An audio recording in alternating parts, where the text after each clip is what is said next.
Good afternoon, dear classes. Classes, in this case, because quite by chance, it wasn't my intention to achieve this. Both of my classes is different in topics as they are. One of them dwelling entirely in the 18th century and its prose writers, and the other covering, at least 2,000 years of remarkable works, considering how it is, if it is the case, that these works create a Western tradition. They are the canon. And does that mean anything? Is it completely arbitrary?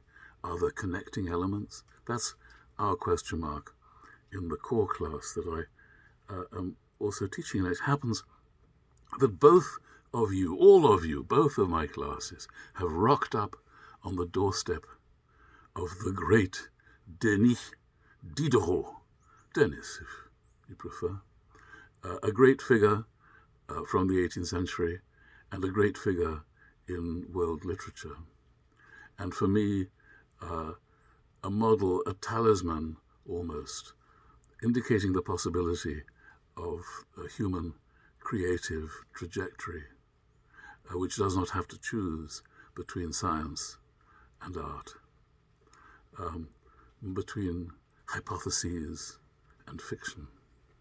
So our man, Denis, was most famously of all the co-editor of the Encyclopedia.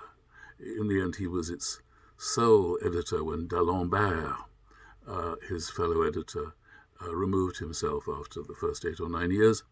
The Encyclopedia, what a concept.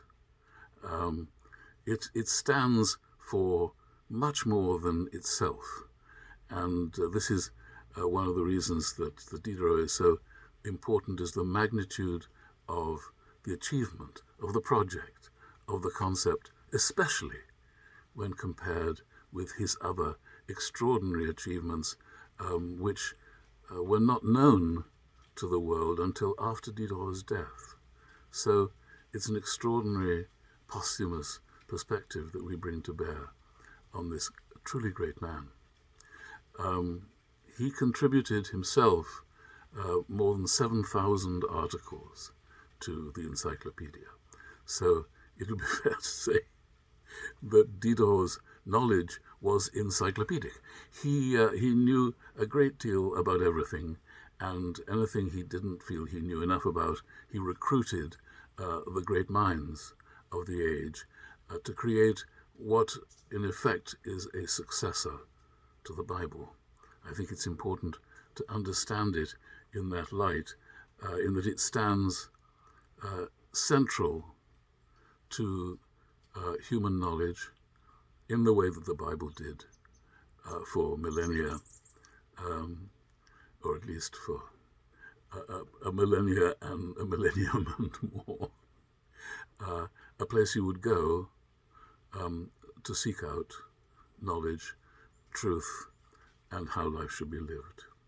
So, just as architecturally in the 18th century you see the spires pointing up to heaven in the religious buildings, telling us where our gaze should go, up to the heavens, is replaced by the horizontal element.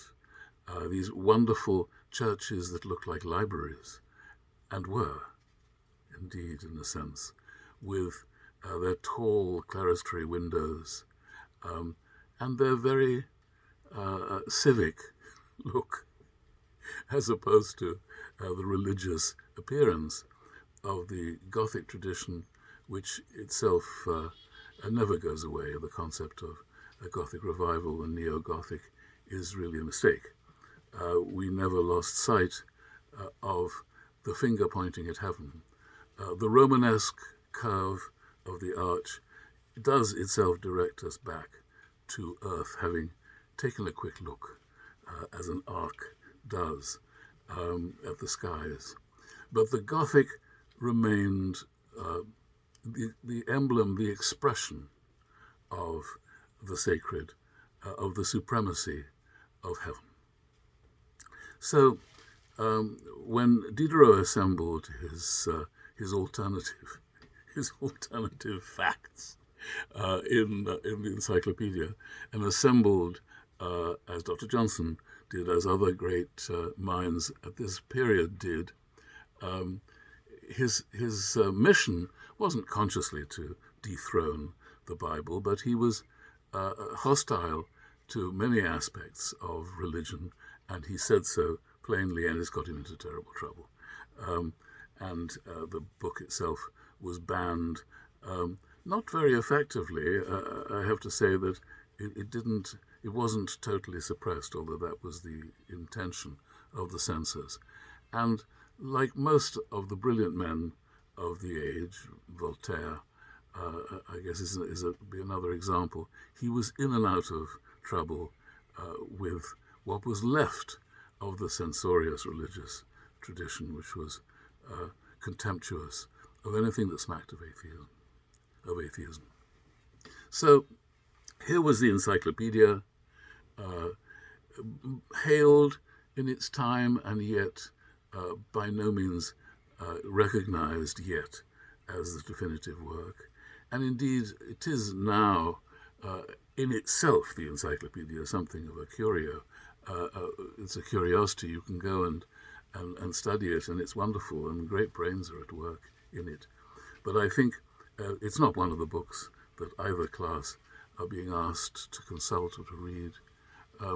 And I would like you to think of it in its supreme significance as an event, as a project brought to fruition by Diderot, but not conceived alone by Diderot. This is the climax, if you like, of the Enlightenment of the 18th century, of its mission to encode knowledge, to discover knowledge, to enthrone science. And in many ways, if you look with a skeptical eye on the fruits of science now, without disregarding the glorious fruits in medicine and other areas, but the fruits derived by the masters of war, it's frightening what was unleashed by the Enlightenment. But it seems, when you gaze back down the corridor of history, inevitable that it should have come to this. And it happened to be Diderot who was fingered by fate to be the man who would create an alternative to a divinely given, revealed truth. So this he did. But what is remarkable about him, and he struggled in all kinds of ways. He struggled financially, he struggled for fame. He was rescued by Catherine the Great, who employed him for the last 18 or so years of his life as her librarian. And she bought his works in the way that people do. My erstwhile roommate, college office mate, Allen Ginsberg, for instance, he sold his estate, his collection of works, to Stanford. And these days that's quite common. A man of letters, a man who's produced a great deal of work, to keep it together, which is a very understandable desire, and also a desire for money. If you can sell your entire estate, this is a wonderful thing. And luckily, there was a Catherine the Great to keep the great Diderot going. But we now know that during his lifetime he produced a number of extraordinary works of fiction, which are the very reverse of the kinds of fictions that you might think would be produced by a scientist, by a man of universal knowledge, by a man of vastly ranging scientific knowledge, because supremely Diderot was a prophet of relativity, uncertainty, indeterminacy. At least he understood that that's really how fiction works. It was clear to him how science works and how you should you should organize yourself as a scientist to derive a hypothesis and demonstrate it. But at the same time, extraordinary man. he understood that fiction was a very different kind of project in and of itself. It was, and remains, the one arena in which you can question everything, including your own conclusions. So we have two great works, and one of both, of each, of either is your study as this week, beginning this week. One is a novel called Jacques le fataliste et son maître, Jack the fatalist and his master. His master never gets a name throughout this long novel, which resembles nothing as much as it does Waiting for Godot, which the great play, the great product of the mid-20th century, in which two people are on the road, unable to get going or meet the people they want to meet. The same is true of Jacques, the servant, and his master. We never know exactly where it is they're headed, nor do they. We don't even know the master's name, and it's quite a long novel. And so Diderot has conceived of this vision of man, almost exactly the same vision of man that Samuel Beckett presents us with 200 years later, almost to the day. A vision of man adrift, longing for a sign to tell him and her where to go, what to do, what to spend their life doing. But essentially on the road to somewhere, but we don't know where. And this incredibly modern, incredibly postmodern work, indeed, never saw the light of day at Diderot's time, and had it done so, it seems unlikely that they would have grasped it. Diderot achieved great fame after his death, fame in the sense of he achieved readers of importance, from Goethe to Karl Marx. Diderot was his favorite prose writer. And now, writers like the great Milan Kundera, a novelist who claims Jacques the Fatalist as the great masterpiece of the form of the novel, a claim of that order, I'm happy to say, is the great Diderot's. The other thing we're going to read is an extraordinary provocative dialogue called Rameau's Nephew, Le Neveu de Rameau. Rameau, the famous composer, has in this Fantasia of Diderot's a nephew of startling talents, musical, mimetic, argumentative, and the narrator, who knows him and meets him frequently in the street, is at a loss to advise us how to understand Rameau's nephew, as a crazy man, as a genius, or as both. And the idea of writing a work incarnating those two things, genius and incoherence, is a project that would defy the pen of most writers, but Diderot mastered it and created an immortal work, Rameau's Nephew. It was actually the first piece of writing I was asked to read at college, and so I've retained a great fondness for it. And we will read it and attempt, if we must, to decode it, but hopefully we'll spend most of our time simply admiring Diderot's extraordinary project to take us to the mysterious heart of things, not to explanation. Salvador Dali, the painter, said the most important element in art is mystery, in which I think he's entirely correct.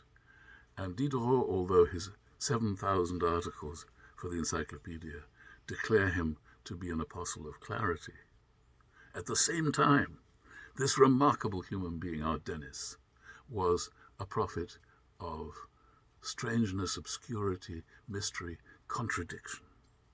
He loved contradiction, as a fiction writer must.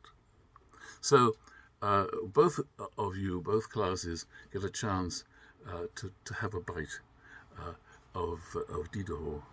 And I hope you enjoy it. He is far and away the most modern writer we shall be reading. It's very hard to get out ahead of Denis. Denis, we find, has been there already.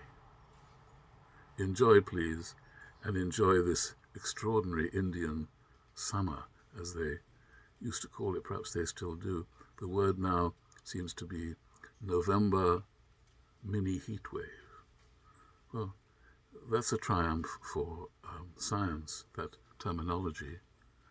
Indian summer, undoubtedly now a term one dare not use for reasons of cultural appropriation. Nonetheless, it's a much more mysterious way of describing this weather.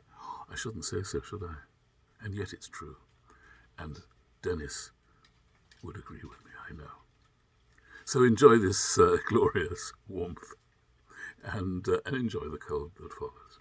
Bye-bye, my dears. Bye.